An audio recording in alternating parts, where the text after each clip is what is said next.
Hi, it's Fias Tarot. Hello, Virgo placements. This is your reading pagdating sa situation mo with your person, and let's see kung ano bang magiging outcome bago mag-end ang May. Okay, so yeah. Before tayo mag-start, kung hindi ka pa nakakapag-subscribe, please do subscribe and hit the notification bell para lagi po tayo maging updated sa mga mangyayari pa lang. And syempre, kung may tanong pagdating po sa private reading, just message me sa akin pong FB page for more info. Ganun din po pagdating po sa ating mga items, okay? So, protection from evil eye, we have rings, necklace, and bracelet, okay? And pagdating sa situations in love, connections, okay, singles, yan, pwede sa'yo to. Okay, if you're looking for loves, yan, pwede sa'yo tong ating love bracelet. And pagdating naman sa mga pagmamanifest, so si granter naman, yung pwede kong mai-recommend, okay? So, yeah, and nagbibigay rin siya ng surprises, yes. And syempre, pagdating sa cord cutting, okay, so si cord cut is available. Kung alam mo na ang cord cutting, kung hindi pa, just message me, okay? So let's start the reading, Virgos.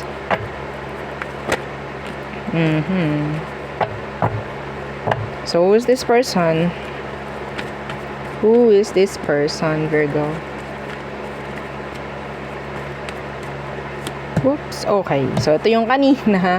Ito talaga yung lumabas. Si Ten of Cups. Okay. What's with that? Sabihin nating nakitaan mo ng potensyal na makasama forever itong taong to. Okay? Could be a water sign. Anong meron sa Ten of Cups? The Tower. This is like unexpected. Some of you. Okay. Yeah, the Queen. Oh, Virgo. Okay. So, I think this person, sabihin nating unexpected. No, unexpected na dumating. Okay, sa buhay mo. Some of you. Some of you naman. Ito hindi mo akalain na itong taong to is pwedeng makasama mo forever. Okay? May nangyaring, sabihin nating separation for some of you sa inyong dalawa. Yes, inaasahan mo na sana siya na nga talaga yung makakasama mo forever, pero may nangyaring separation. And this is unexpected. I don't know why. Okay? Ano tong the Tower? Let's see. What's with this Tower?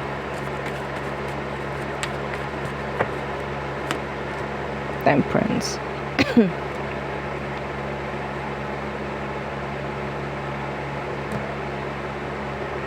Iba sa inyo, minamanifest mo pa lang tong taong to. Yeah. Some of you, minamanifest mo pa lang. Pwedeng parating pa lang. Okay? Kung kakonect mo na ngayon itong taong to, anong meron ba sa kanya? Kasi iba sa inyo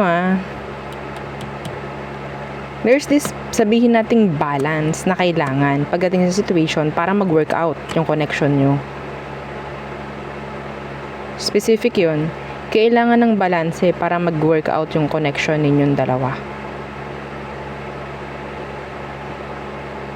Okay?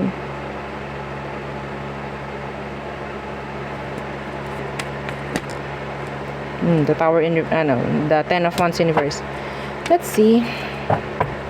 Anong situation ninyo sa ngayon? Okay, the Seven of Cups. That's confusion. Some of you, that's options. Yeah, the Ace of Swords. Pwedeng hindi kayo magkaintindihan sa mga gusto nyong mangyari sa buhay. Could be. Okay? Pwedeng hindi kayo magtugma ng intention or ng mga plano. So, the Tower, the Temperance, this is balance. So, siguro, yun ang kailangang balansehin, yun ang kailangang unawaan, like understanding. Parang ganyan. Pero sa situation, it's too, confusing. Okay? Too confusing. Some of you, nangangailangan dito ng parang clarity, answers, pagpili. Yeah. Virgo. Meron pa ako naririnig na isa na energy from this person. Kung hindi ka naka-resonate doon, ha? Some of you want this person na magkasama kayo forever and you're just waiting for them sa part nila na may mag-end. I don't know kung ano iniintay mo na may mag-end doon sa part niya. You want label? Yeah, you want label, some of you. May chance na ito nga yung totoong energy. Yeah, madami tayong nakuhang energy. Pero ang nakikita ko dito is pwedeng mayroon kang hinihintay na ending sa part nitong taong to, Virgo. Yeah. You're just waiting. So, sa situation, even though it's confusing, it's too confusing, pero the Ace of Swords is here. Like, may pinangahawakan niya iba sa inyo. Pangako, salita, connection.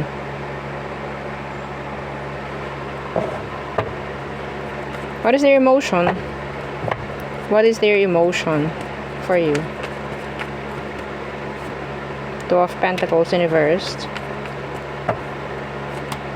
The Five of Swords in reverse. Tahimik siya, I guess. Tahimik, oo. Naka Priestess in reverse.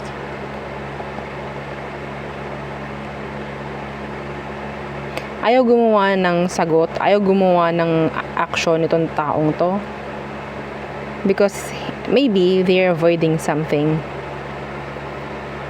Okay? Meron silang ina-avoid. So, sabihin nating mas malaking gulo, I think. Kailangan muna niya na maging tahimik. Some of you naglalaylo sa'yo tong taong to. Yeah.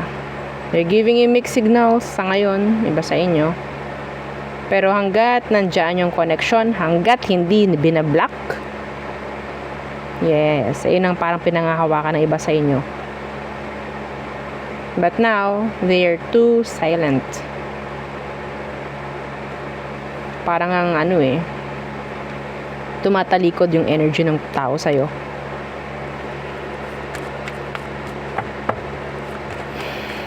Feeling mo option ka.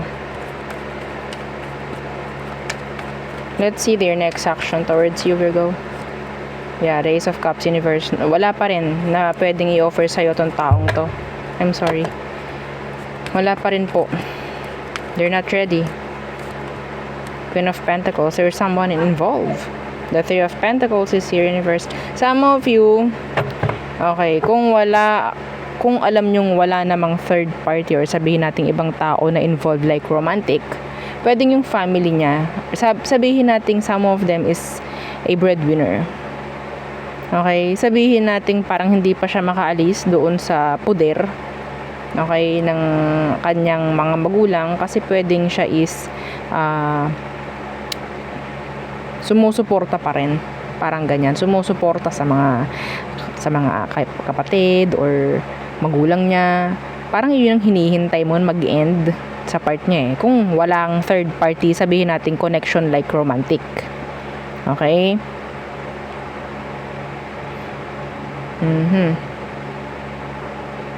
Some of you, kalaban mo dito nanay niya. Yes. Pero hanggat nandyan ka, Alam niyang nandyan ka. Hindi ka parang totally tatalikuran eh. Kahit sabihin nating naglalaylo, hindi ka tatalikuran. Parang ganon. Pero hindi pa rin dapat, no? Bakit ganon? So gulo. Yeah, parang situation nyo. Naguguluhan ako sa sitwasyon nyo. Let's see. Anong outcome nyo bago mag-end ang May? The Fool. Okay, somebody will take risk. Okay? Pero this is totally, sabihin nating bahala na. Like that. This is like bahala na. Parang ganon. Yeah, the Four of Wands in reverse.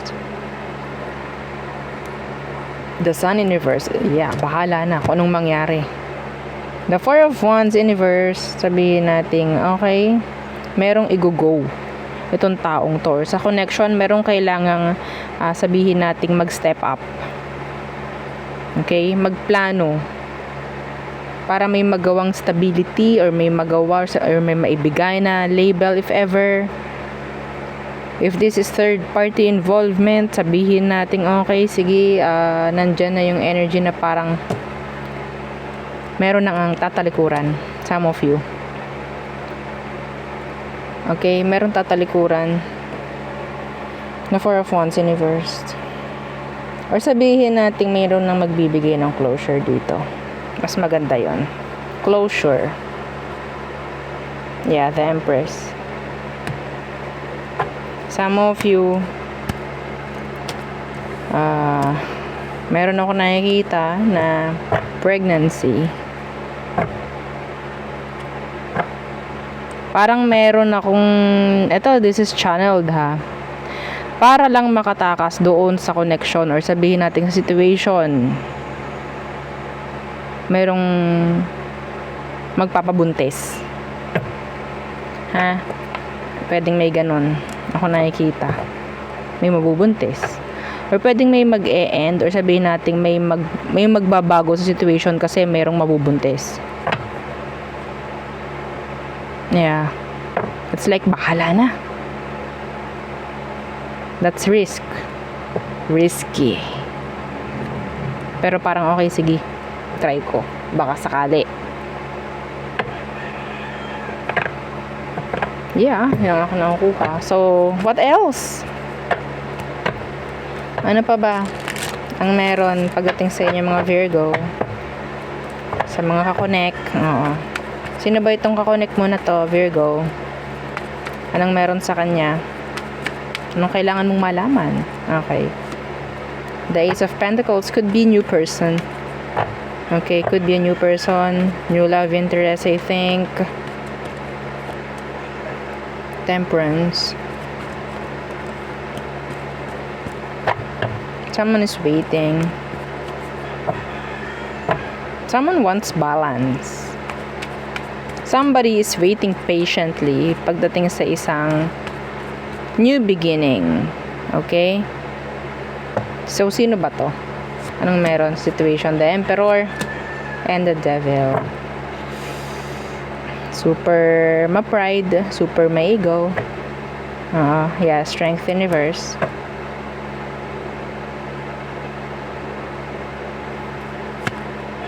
Ten of Wands in reverse. I think this is a past person's energy. Waiting for a new connection.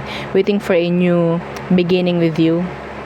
Okay? Pero they're just like, mas inuuna yung ego and pride. But yeah, they're obsessing over this. Yeah, they're obsessing. Strength in reverse, Ten of Pentacles.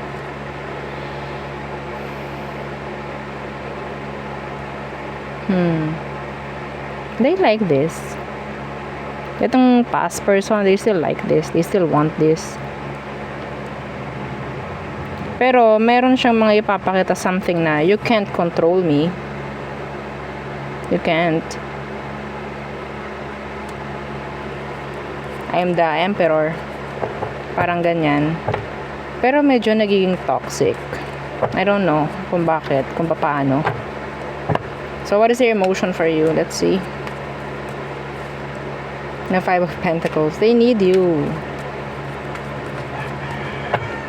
Whether new or old person, this person needs you. They need you, or sabihin natin, they're like being needy. Okay? Pagdating sa iyong, yeah, there's being needy, sneaky. They're still looking for you. Yeah. Anyway, so anong next action nito?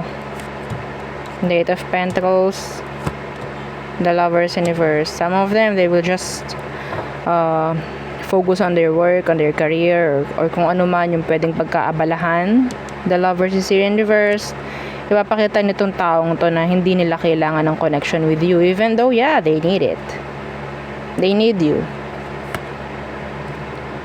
Chariot. Gagawa ito ng mga aksyon, kung ano-ano man. Okay? Action. Para ipakita sa yung parang hindi ko na kailangan makipagbalikan. Pero yes, kailangan nilang makipagbalikan or kailangan kanila. Sabihin nating binabalanse lang talaga ng taong to yung emosyon niya. They're like hiding. Okay, the 7 of Swords. They're hiding na talagang kailangan ka niya. They're hiding their true emotion for you. Yeah, because they're the Emperor. May paninindigan, may pagiging, sabihin nating strong. Okay, independent. Oh, ayun yan. Okay, let's see. What's the outcome? The Ace of Wands in reverse. The King of Wands. Okay. Strength in reverse. So, the Ace of Wands in reverse, some of you may chance ng sabihin nating ito hindi para sa lahat ha, pero may energy dito na pwedeng magsama muli kayo, pero this is like talking about ano lang, makeup sex or yeah, parang huli na. Huling sex na natin. Parang ganon. Okay? Pero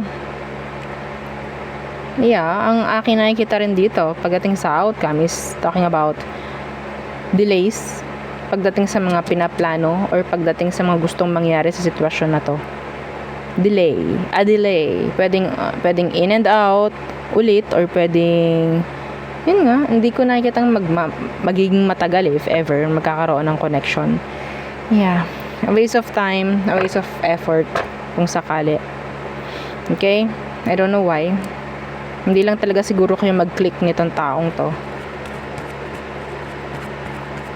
Ano bang dahilan dito? Bakit hindi kayo maging okay? The Ace of Swords. I don't know if this is talking about the communication or pagiging transparent or open. The openness ng isa't isa. Okay?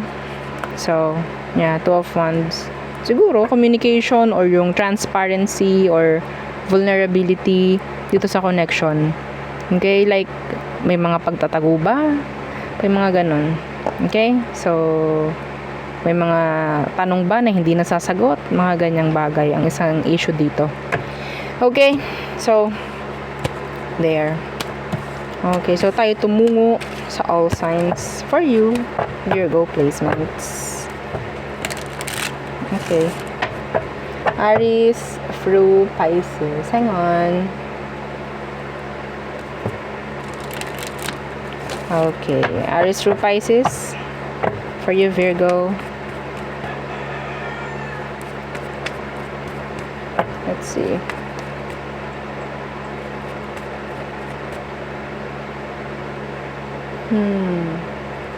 Okay. Aries, they're guarded. They're mature, some of them. Taurus. Okay. There's this a lot of insecurities. Okay, they're insecure. Gemini, no effort. Cancer, hindi na sila gano'n na nag-iisip dito. They doesn't want any kind of stress or drama. Leo, they're cutting you off maybe. Some of them, they're like acting cold, aloof, or distant. Virgo, they're overthinking. Some of them, they're too afraid. insecure. Libra, okay, I think this is like a new love interest, or maybe this is your new love interest, si Libra. Scorpio, they want commitments. Okay. So, Sagittarius, I'm hearing obsession. Okay, I'm hearing obsession. They're trying to, sabihin nating, pigilan yung sarili nila na gumawa ng action towards you. That's why there's this obsession. Capricorn, there's this pregnancy energy. Okay, some of you, they want long term with you. They see improvement or growth or progress with you. Aqua, they want connection, I think. They want relationship, or sabihin nating hindi nila parang minamadali yung sitwasyon with you, pero they like you, I think. Pisces, they're avoiding you. Yeah, they're trying to avoid you.